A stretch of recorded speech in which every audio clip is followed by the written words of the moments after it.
Welcome. Thank you for listening. You are listening to 7 Steps for Enlightenment, Practical Actions Anyone Can Take Toward Personal Enlightenment, written by Mary Dioma, read by Mary Dioma. Contents: My experience. Step 1.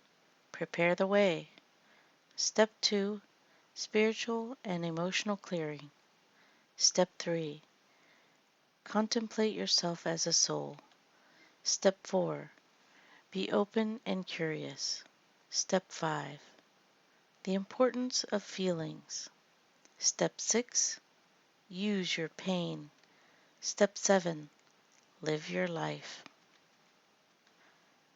The signs of awakening. Where can I learn more?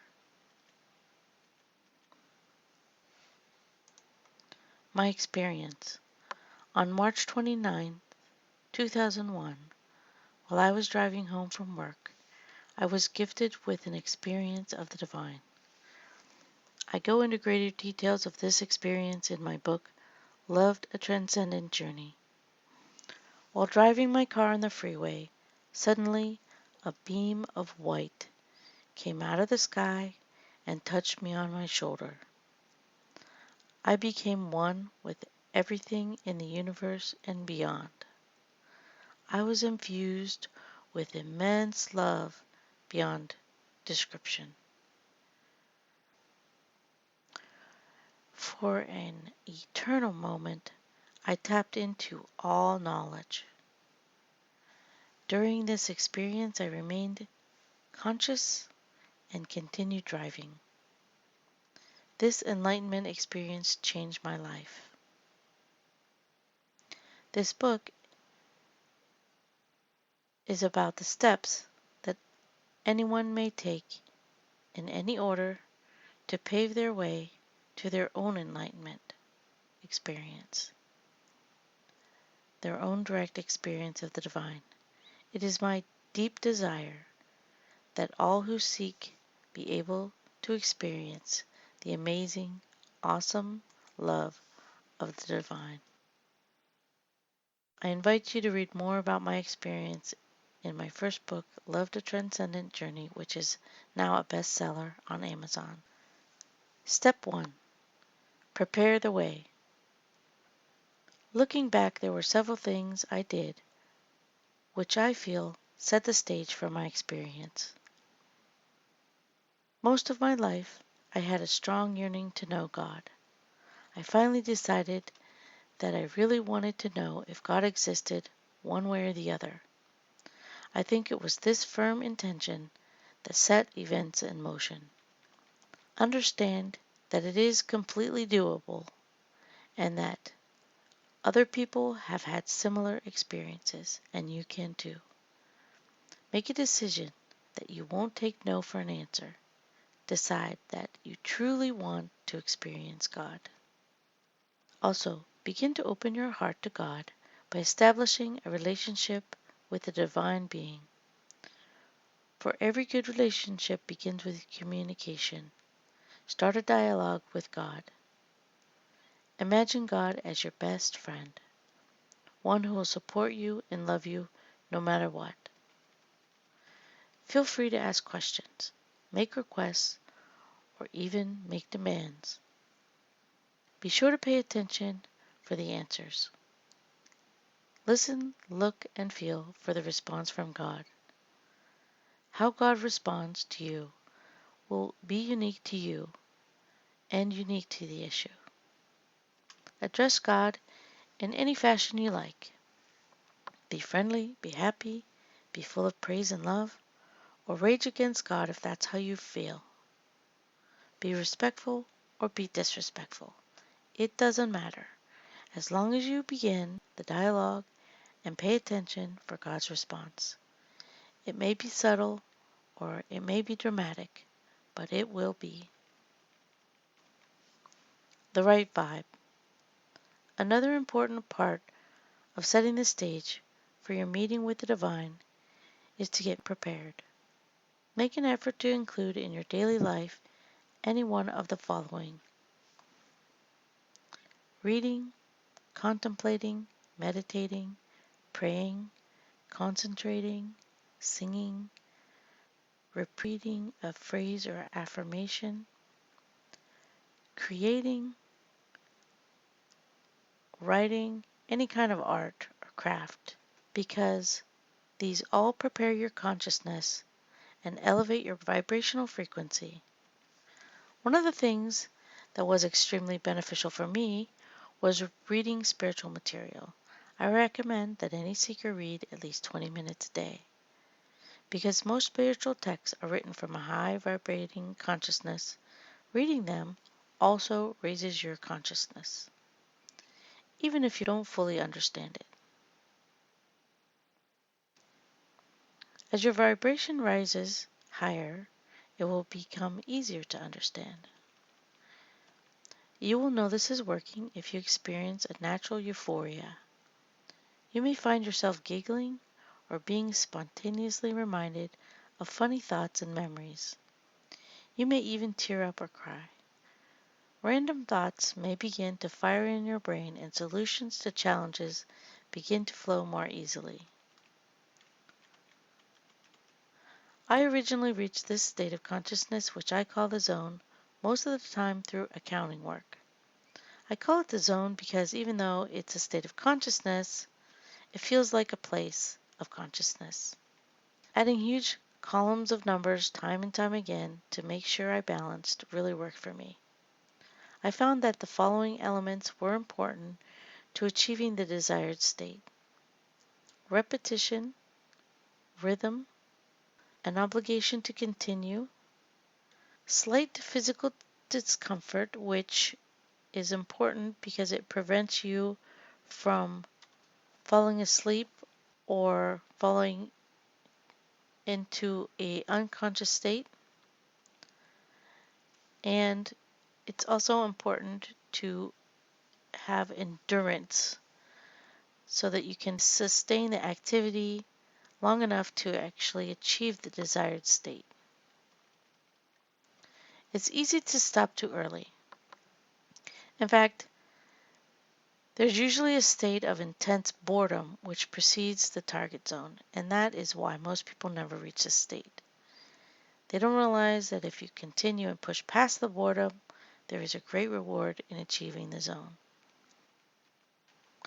In addition to preparing our mind, it is also important to prepare your body. Giving it the proper nutrients is very important. Just prior to my enlightenment experience, I was diagnosed with celiac disease and I was forced to radically change my diet.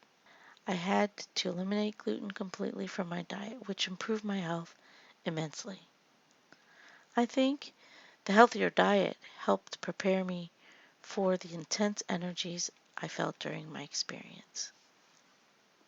I would suggest that anyone on a spiritual path investigate better health habits by eating more fruits and vegetables. Try to get regular exercise too. It could be something as simple as walking 20 minutes in place, dancing during the commercials, or just standing up instead of sitting when you can. The point here is to start where you are. One tiny improvement is change that can build on itself. The reason I suggest preparing your body is that my own experience was preceded by very painful sensations of my chakras opening and a very painful spine afterwards. Consequently, I believe that the more prepared you are bodily when it happens, the less physical discomfort you are likely to have. Step 2. Spiritual and emotional clearing.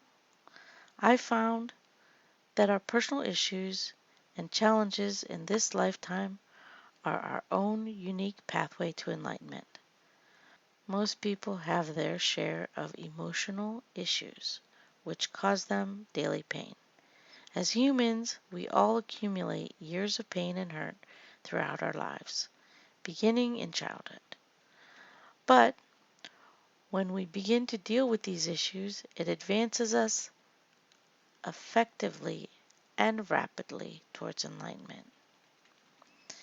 It can be very difficult to work on ourselves and deeply examine the pain in our lives, but I would suggest that you start where you are the most uncomfortable if you can handle it. Once you conquer a big issue in your life, the smaller issues will be efficiently dissolved. Remember that solving another person's problems or learning another person's lessons will not advance you on your path. You'll have greater success by focusing on and solving your own issues while letting others work on theirs. While you can recognize that if another person's issues activate a strong emotion in you, then there is something of your own to work on there. That is not to say we should not be concerned with others or with global issues, but we will benefit and advance our own journey by seeking out our personal connection to the issues of others and by understanding what personal growth opportunities are available within global issues. Learn to love yourself and others. It's very important to find a way to love yourself. It's helpful to remember that every person is doing the best that they can, given their current understanding, including you. Remember that God loves you just the way you are. Even though you may fall short of the mark sometimes, you are doing the best you know how. Learn to forgive yourself for your past actions and faults, and begin to see and understand your own suffering. We all suffer. It's part of the human condition. The good news is that the more suffering you've endured, the more accelerated your learning will be. So let go of blaming yourself for your imperfections. You did the best you could. Reparent yourself by reviewing your childhood. Envision what you would say to your small self if you had been your mother and father. What do you wish would have been different? How would you have nurtured yourself as a small child? Find the answers to these questions and offer these loving actions and words to your child self.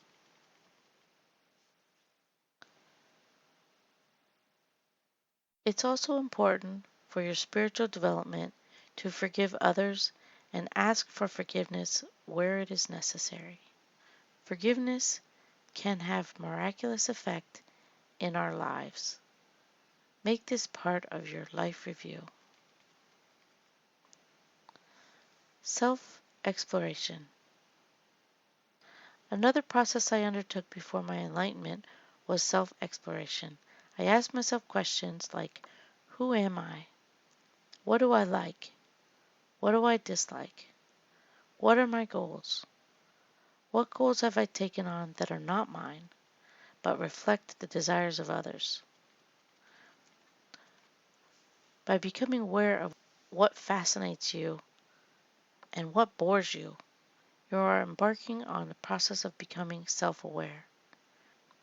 Try to identify what makes you feel happy, excited, angry, depressed, sad, irritated, confident, elated, high on life, bored, or what activities make you lose your sense of time. Also, give yourself permission to let go of ideas, attitudes, and goals that are not authentically yours. I learned a lot about myself when I finally realized that I didn't like the beach. No offense to beach lovers out there, but when I was younger, I went time and again and was miserable every time. I know the beach is supposed to be fun, right? But for me, it was usually anything but. I always got sunburned. I didn't like the fishy smell, or the sand getting everywhere, or the sticky, salty film that gets all over you.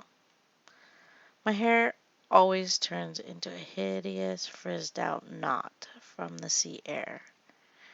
I'm definitely not comfortable exposing vast expanses of paleness. What a relief when I realized and figured out that I don't like the beach, and I don't have to go if I don't want to.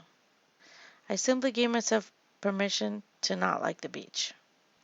In exploring my own dislikes and likes, I also discovered I love the color purple. When I look at it, I feel good. I don't know why, and it doesn't even matter to me that sometimes it may not be cool to wear purple, but the color makes me feel confident and good. And I have a purple bedroom and a purple bathroom. I like purple food and purple drinks. I have enough purple clothes to do a full load of purple only laundry. Call me silly or eccentric, that's okay, because it's part of who I am. I like purple. So there. I really encourage you to also take the time to get to know yourself inside and out. Unlocking the secrets of the subconscious. Another invaluable practice I started before my enlightenment was keeping a dream journal. It was a place where I could document my dreams when I first woke up in the morning, before they began to fade with the day's activities. Examining and understanding the symbology of our dreams is very helpful for spiritual growth. Dreams are one of the main ways our subconscious or higher self communicates with us. It is said that every character that appears in our dreams represents an aspect of ourselves. You might even want to get a book on dream interpretation, but just keep in mind that not all dream symbols are carved in stone.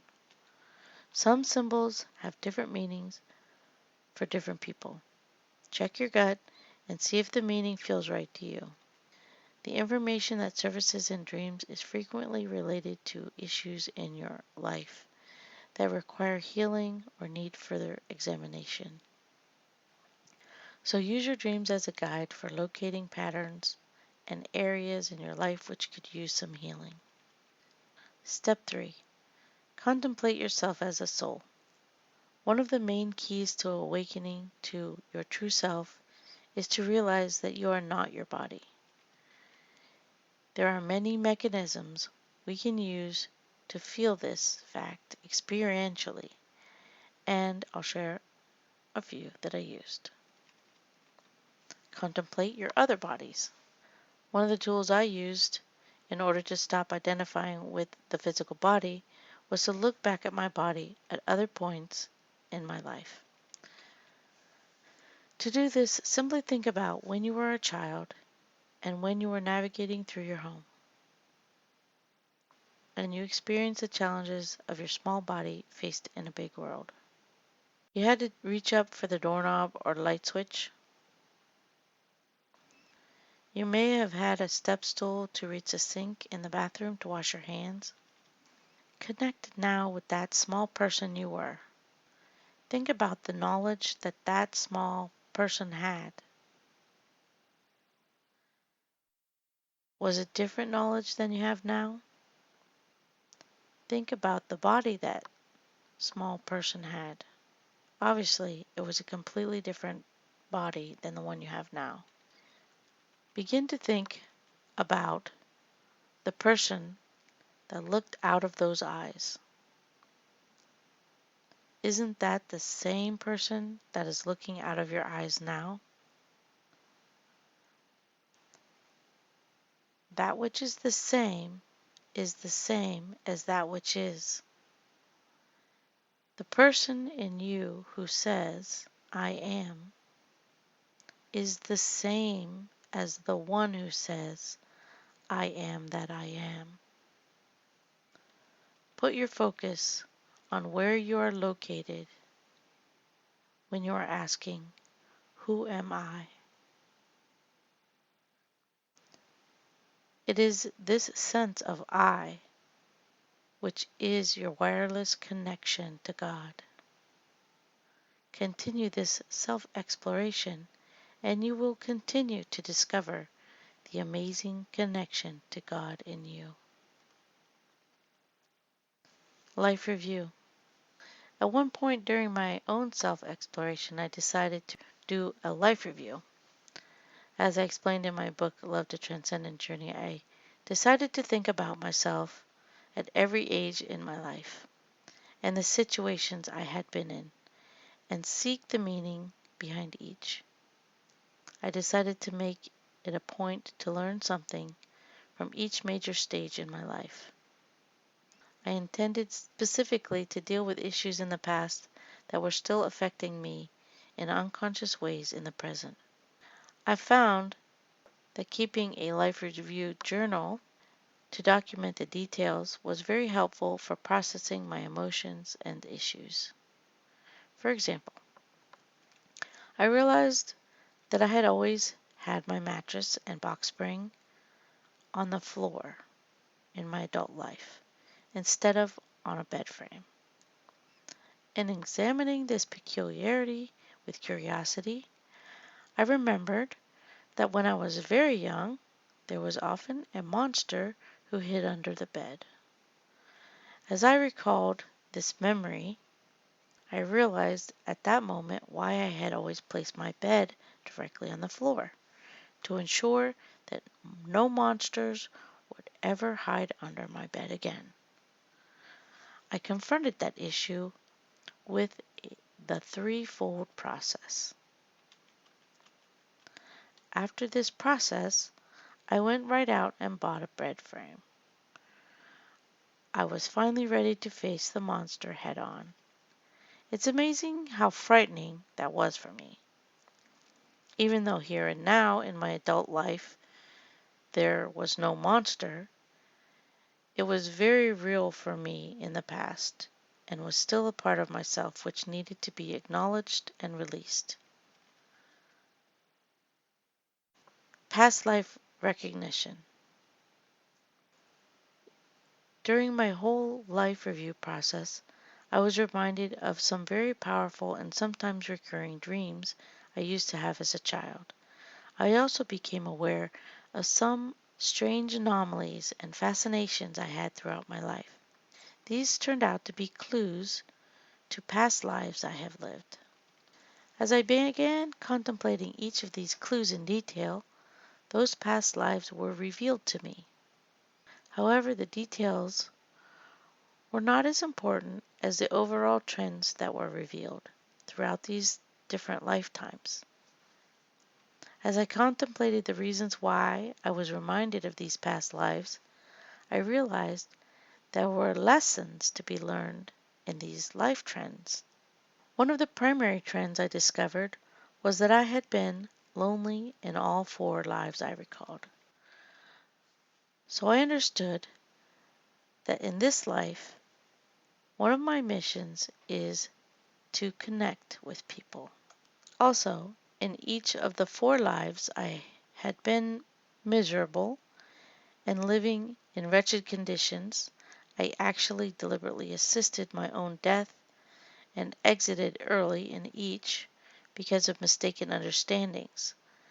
I reincarnated into each subsequent life immediately following these deaths because I had not sufficiently accomplished my missions.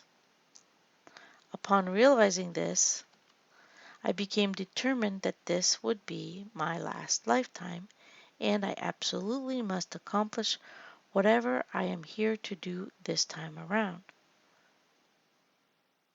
Although a helpful motivation at the time, after I did experience enlightenment, I realized my unawakened view of my own past lives was only part of the picture.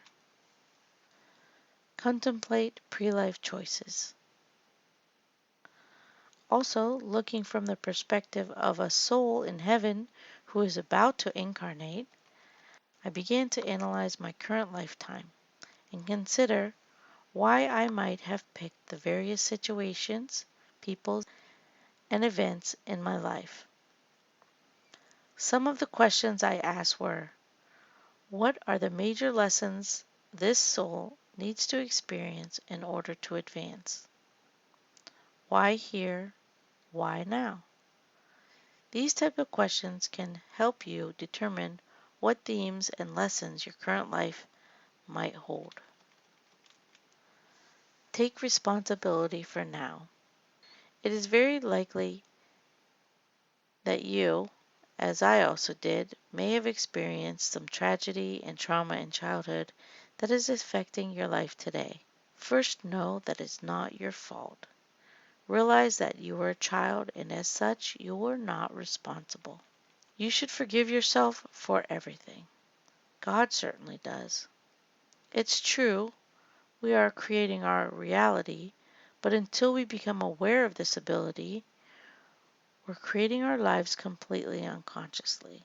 So until you are fully conscious of the thoughts, emotions, and movements and all of the repercussions, you are not yet able to respond consciously to circumvent unfortunate circumstances or to enable positive outcomes. Begin by taking a look at your past trauma, mistakes, and hurts and decide that you want to heal and grow. I suggest you focus on the biggest, hardest, and most painful issues first. By all means, seek professional help for the big issues if you need it. Don't be afraid to seek out law enforcement, lawyers, psychologists, psychiatrists, therapists, personal trainers, mentors, spiritual guidance, life coaches, or any other kind of professional if you feel it will help you heal.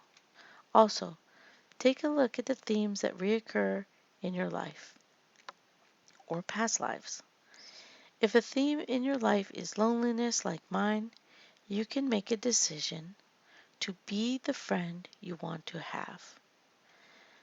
Decide that you will open yourself up to others and take advantage of opportunities to meet people and make new friends.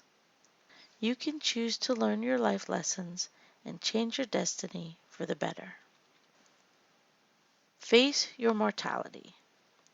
Nothing gives a person perspective like facing the real possibility of physical death. People diagnosed with terminal illness often gain new perspective of what's really important in their lives. But you don't need to actually die to achieve the perspective of your eternal soul. Realizing that you are not your body and that you are eternal spirit can help you gain clearer perspective. Clear your guilt docket. Prepare for death by letting everyone in your life know that you love them. If for some reason you did die, you will know that you have not left anything unsaid. Step 4. Be open and curious. Pay attention to your intuition. Part of the spiritual journey is about opening ourselves up as well as listening and receiving intuitive guidance. Practice letting your intuition guide you. What is intuition? It is the knowledge that we just know without reasoning or thought. It is a feeling that exerts a magnetic pull towards something, like whether you should take a left or right turn. It's like that moment when you find your body pausing and you just miss getting hit by a flying pebble. It's like when you are walking in the woods and you stop suddenly, discovering you've stopped 5 inches before walking into a large spider web. Pay attention to patterns. Pay attention to events and situations in your life that repeat. Messages that repeat are important. Become aware of the signs around you. Make a concerted effort to learn your life lessons as quickly as possible, especially if the lesson is painful. When you encounter a challenge, ask yourself, what is the lesson here?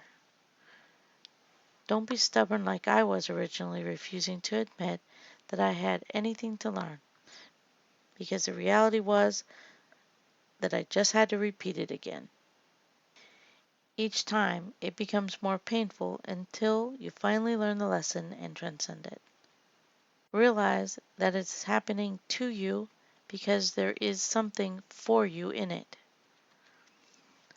Dig out the hidden meaning, and then you can move on so that you don't have to repeat this particular lesson again. It's amazing how effective this works. Become aware of synchronicity. In addition to paying attention to intuition and patterns, keep your eye out for synchronicity. Notice these seemingly coincidental events that appear to come together effortlessly from the universe itself. Much like patterns that repeat, synchronistic events often carry a deeper meaning for us if we'll just take the time to look. Become aware of extrasensory data. I started becoming aware of extrasensory data when I began noticing a vibration or jelly-like feeling in my knees. Once I started paying attention to this phenomenon, I began to notice other sensations. Funnily enough, I was guided to other areas of my body to focus on by recalling cliches and old wives' tales. I reasoned that if a saying lasts for centuries, it must carry some truth in it in order for people to continue to use it. Sayings like, I feel it in my bones, gut instinct, pain in the neck, stabbed in the back, and blood boiling must contain some kernel of truth. All these sayings point to sensations which people have been feeling for millennia. I decided to consider these phrases at face value and conduct my own experiment of attention and awareness of experience in order to test my theory.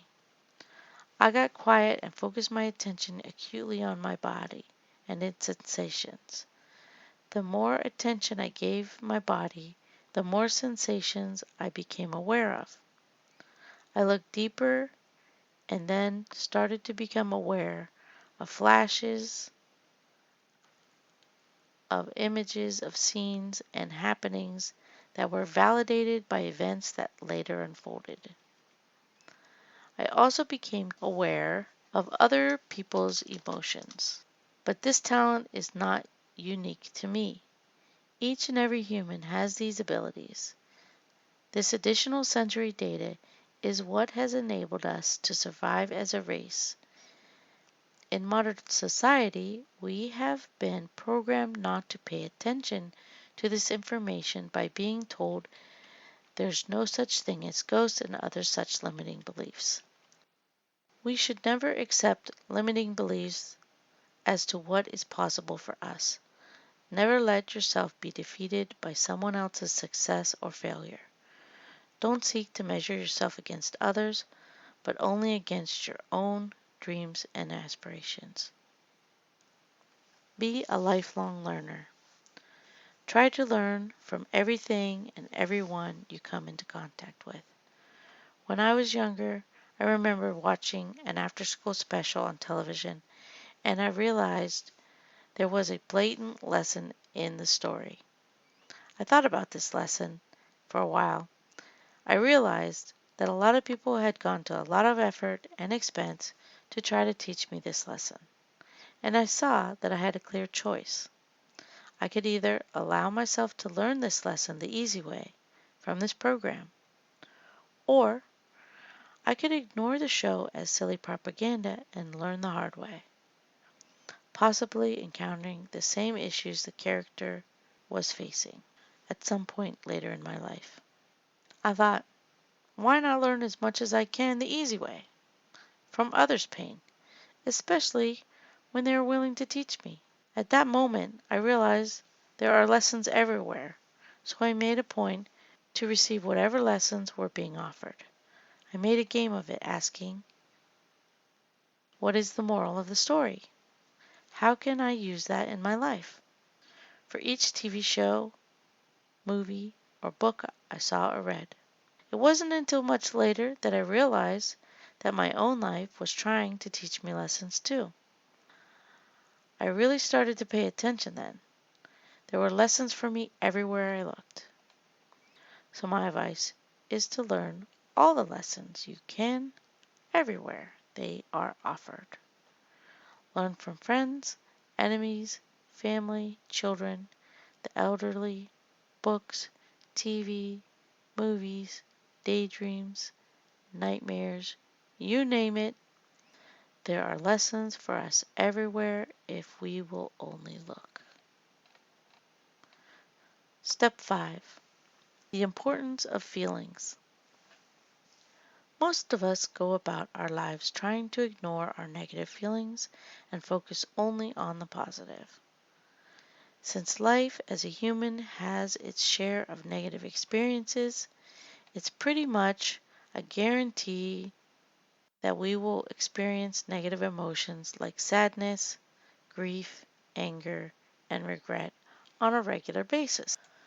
It is tremendously important to come to terms with our more negative emotions and not try to bottle them up or partition them off and deny them. It's vital for us to feel our feelings as they are happening. Doing so doesn't mean that we have to act out or hurt others, but simply feel the feelings as real. Honor them for giving us important feedback and accept them fully. Often we'll find that by allowing an emotion to be fully felt and experienced, the negative emotion will then dissolve, giving way to a deep peace. Many of the problems and addictions that people face are a direct result of pushing away and not dealing with their feelings. The fact that we allow and feel our negative feelings fully doesn't mean that we can't also cultivate our more positive feelings like love and compassion. Opening ourselves to love, empathy, and compassion for others is, in effect, opening ourselves up to the divine. We can decide to be ambassadors for God in the physical world by suspending judgment of others and deciding to cultivate love. Each time we judge others' behaviors or personal qualities, we are erecting a barrier to loving that person. If we can just step back and ask ourselves, have I ever displayed that quality or behavior before? We will probably see that yes, we have. Experience a sense of another being just like us. We begin to break down the barriers to love. Decide that you want to see the best in others, that you will look inside them into their true essence. There are other practices you can do to build empathy and compassion, like volunteering your time to help others. Get busy loving the people in your life through your words and actions. The more you practice love, empathy, and compassion, the easier it will become. Try to forgive your enemies and convert them into friends with your love. Try to see situations from their perspective. As you begin to cultivate love in your life will begin to change and you will move closer in your relationship to God. Like St. Francis, allow God to use you as an instrument for good in the world. Step 6. Use your pain. The day that my enlightenment experience happened, I found out my fiance had gotten married in an arranged marriage. I believe this intense emotional heartbreak was instrumental in allowing my experience of the divine. I was experiencing the most intense heartbreak I'd ever felt in my life, and I allowed myself to experience it as fully as I could. I faced this deep emotional pain. I had to decide what I was going to do about it, and I believe my answer made all the difference. In the moment of my greatest pain, I asked, what would Mother Teresa do in this situation? I thought that she would love my fiance and his parents anyway. and so that's what I decided I would love anyway. And then I asked myself, what would Jesus do? Then came the answer. He would forgive. And so I also chose to forgive. Next, I asked, what would Muhammad do? I immediately saw that Muhammad would submit. I decided at that moment to submit my life, my pain, my love, and my whole future, and turn it over to God. I let go and mourned the loss of the future I had once imagined. It was that exact moment that the beam touched my shoulder, infusing my entire being with immense divine love. Anyone at any time can be met with God's divine grace. Because the truth is, God wants to be known. We are the beloved children of God, and it is our destiny to know our divine parent. So if we will just be prepared and be open to the possibility, divine grace will meet us from the other side. Step 7. Live your life. Set seeking aside and live and enjoy the drama-filled life you have been gifted. And rest in trust that grace will come to meet you when the time is right. Signs of awakening.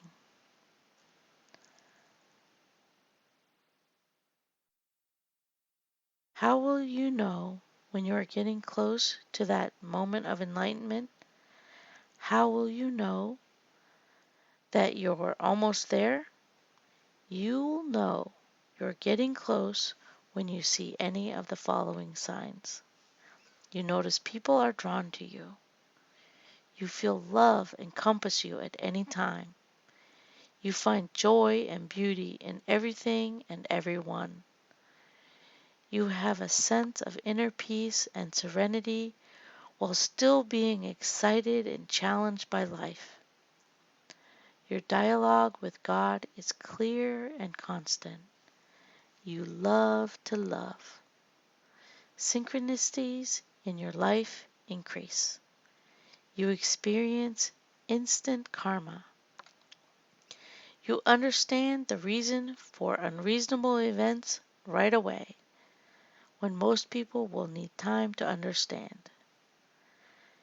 You have prophetic dreams. You see, sense, feel, hear, taste, smell, and know information previously not available to you. You receive unexpected praise. You receive unexpected money. You get out of your body through astral travel and out-of-body experiences, awake and asleep. You time travel. You perform other amazing feats at will.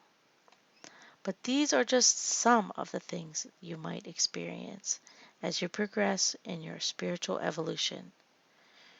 Choose to nurture your relationship with the divine and set your intention to experience God from deep within your core. I hope that the insights that I've shared here about my own journey will help speed your spiritual development and evolution. I wish you love, light, and peace along your path. Where can I learn more? Go to lovethetranscendentjourney.com, marydioma.com. Find me on Facebook, YouTube, and Twitter. I recommend IONS.org, NDERF.org, and New Heaven, New Earth, NHNE.org. Thank you for listening. You are loved. You are divine.